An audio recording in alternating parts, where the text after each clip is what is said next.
Bonjour, dans cette capsule nous allons parler des prévisions financières. Gérer c'est prévoir et nous allons parler des prévisions de vente et bien sûr d'achat. L'objectif de la présentation est énumérer les différentes bases pour établir un budget, décrire les principaux budgets et compléter certaines données des prévisions financières dans votre prévisionnel.ch. Tout d'abord, qu'est-ce que c'est un budget? Un budget, c'est un outil prévisionnel qui traduit en chiffres la stratégie de l'entreprise. Ça permet de mesurer si les objectifs financiers de l'entreprise sont atteints afin de prendre d'éventuelles mesures correctrices. Le budget est un outil qui nous permet de voir dans le futur si nous sommes dans ce que nous avons prévu et donc si nous pouvons ou nous devons adapter notre stratégie. 3 méthodes pour établir le budget. On peut s'appuyer sur les années précédentes, s'appuyer sur les données du secteur d'activité et s'inspirer de la notion du budget zéro, c'est-à-dire de partir de la feuille blanche. Alors bien sûr, il est difficile pour vous actuellement de vous appuyer sur les années précédentes. Par contre, vous pouvez facilement demander à un concurrent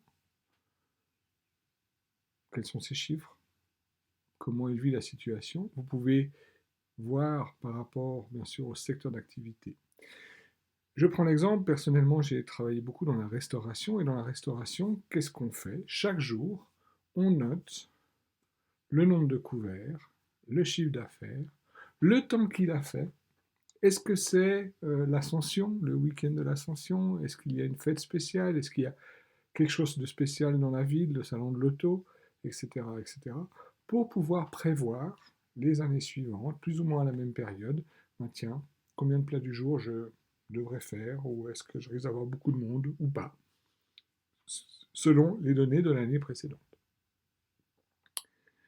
Bien sûr, quand on s'appuie sur les données de l'année précédente, il faut prendre en compte l'évolution du marché, des prix. Peut-être que les fournisseurs sont plus chers, ou vous-même, vous avez augmenté vos prix, ou peut-être baissé vos prix pour avoir un budget qui tienne la route. Quand on s'appuie sur les données du secteur d'activité, on va travailler sur les moyennes de la branche, des autres entreprises actives dans la branche. Dans l'hôtellerie-restauration, il peut y avoir des moyennes totalement différentes entre le fonctionnement d'un fast-food, par exemple, d'un food truck ou d'un restaurant 5 étoiles. Donc, bien adapter ces chiffres en considérant que ce sont des moyennes. Le gros challenge d'un budget, c'est de prévoir et d'être réaliste.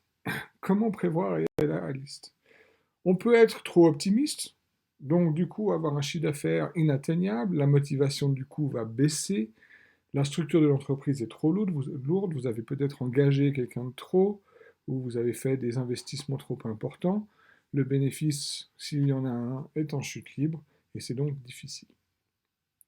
Vous pouvez faire peut-être un budget qui soit trop pessimiste. Dans ce cas-là, il est tellement pessimiste que vous ne vous lancez même pas dans votre projet, parce que vous n'êtes pas convaincu que vous pourriez en vivre. Si vous êtes trop pessimiste, il y a aussi une autre chose qui va arriver, c'est que votre chiffre d'affaires prévisionnel va être dépassé, vous allez peut-être avoir du retard dans les livraisons parce que vous n'avez pas commandé assez de marchandises, la qualité des services baisse parce que vous êtes stressé au moment de donner ce qu'il y a à donner, donc vous perdez des clients et donc aussi le bénéfice se réduit. C'est la difficulté. C'est pour ça que j'invite la plupart des gens que j'accompagne à faire un budget pessimiste, un budget extrêmement optimiste et un budget entre les deux. 4 budgets à préparer.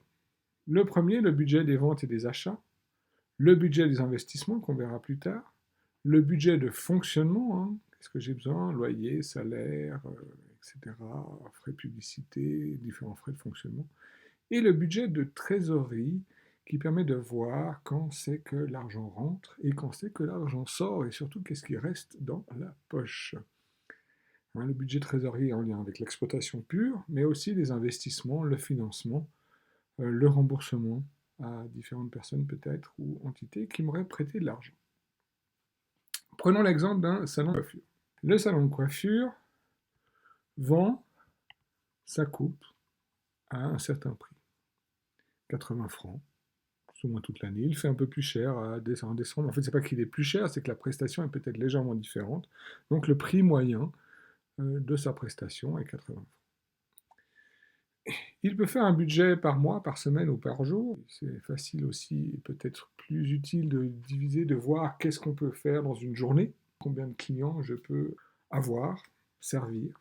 Le coiffeur fait environ 4 clients par jour, peut-être 6 en février, 7 en mars. Alors pourquoi moi en janvier? Est-ce que c'est parce qu'il a commencé ou est-ce que c'est simplement qu'en janvier les gens ont peut-être un peu moins d'argent? En août, il aura peut-être personne parce que c'est les vacances. Donc bien sûr, votre budget des ventes s'adapte à la saisonnalité de votre entreprise. Dans son budget, donc, il a estimé une quantité vendue, ça lui donne un certain chiffre d'affaires. L'avantage du coiffeur, c'est qu'il encaisse quasiment tout de suite. Les gens payent au comptant, à la rigueur à travers une carte de crédit, mais la carte de crédit, si vous clôturez votre système carte de crédit tous les jours, le paiement arrive dans la semaine, voire la semaine suivante, l'argent arrive extrêmement rapidement.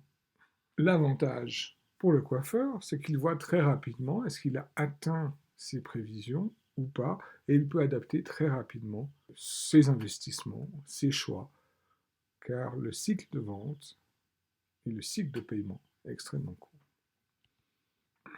Un consultant, il a un prix de vente alors plus important, peut-être 1500 francs pour la prestation, et déjà, quand il démarre, il ne vend rien. Donc même s'il a un prix de vente, quantité vendue 0 en janvier, il va peut-être avoir 4 mandats en février, 6 mandats en mars, 7 en avril, etc., etc.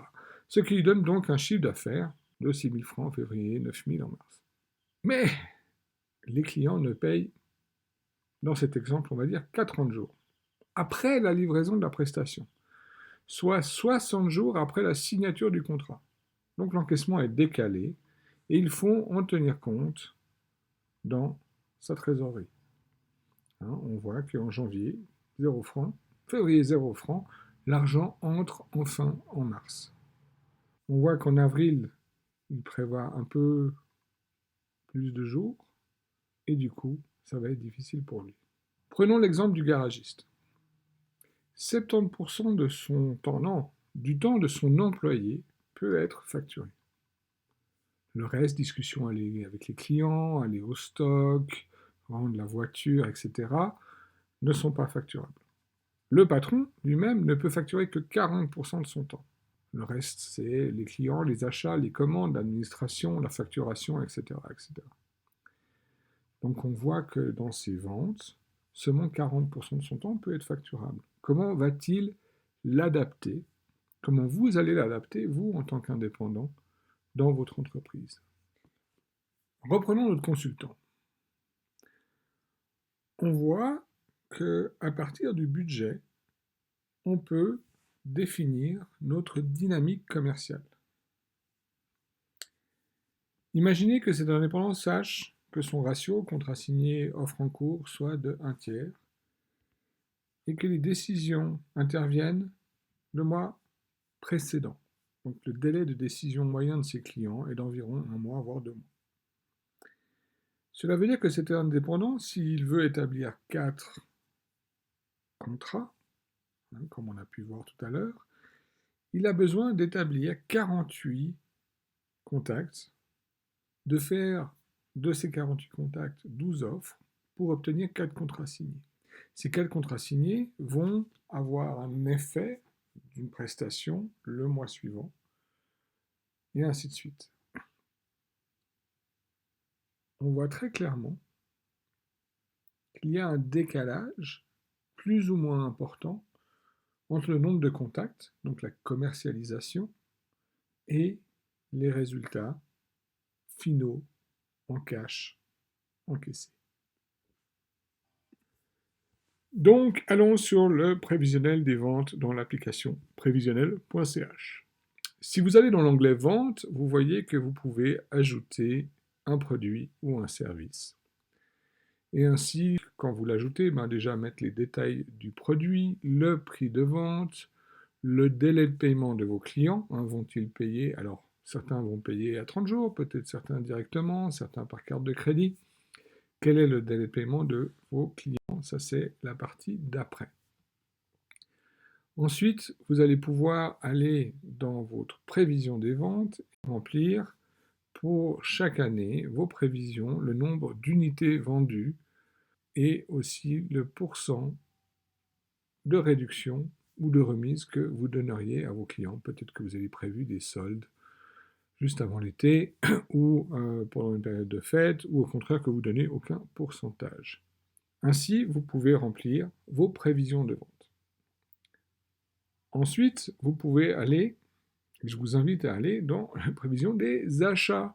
Si vous vendez quelque chose, il y a peut-être de la matière, des composants que vous devez acheter par rapport aux ventes, ou si vous êtes dans le consulting, peut-être que vous allez utiliser quelqu'un à qui vous allez sous-traiter une partie du service que vous proposez. Là, vous ajoutez le composant, hein, et bien sûr, vous notez en quelle monnaie vous l'achetez, quel prix vous l'achetez, le délai de paiement à vos fournisseurs, hein, est-ce qu'ils vous demandent de payer directement la marchandise, c'est le risque que vous aurez au tout début, et puis peut-être qu'après, ils vont accepter un paiement à 30 jours, voire à 60 jours. Et vous liez votre achat à votre vente. Parce qu'on parle bien de charges directes, hein, on parle des achats qui sont directement liés au fait que vous allez produire soit un produit, soit un service. Vous aurez ainsi une quantité d'achats provisionnels que vous pourrez adapter, parce qu'il y a bien sûr peut-être que vous avez besoin de stocker une partie de cette marchandise, et prévoir les différentes choses. À retenir, gérer, c'est prévoir. Le but est de faire des prévisions réalistes pour pouvoir mesurer si les objectifs financiers sont atteints. Les activités à réaliser vont être de compléter la partie du prévisionnel financier, la partie vente et la partie achat. Merci.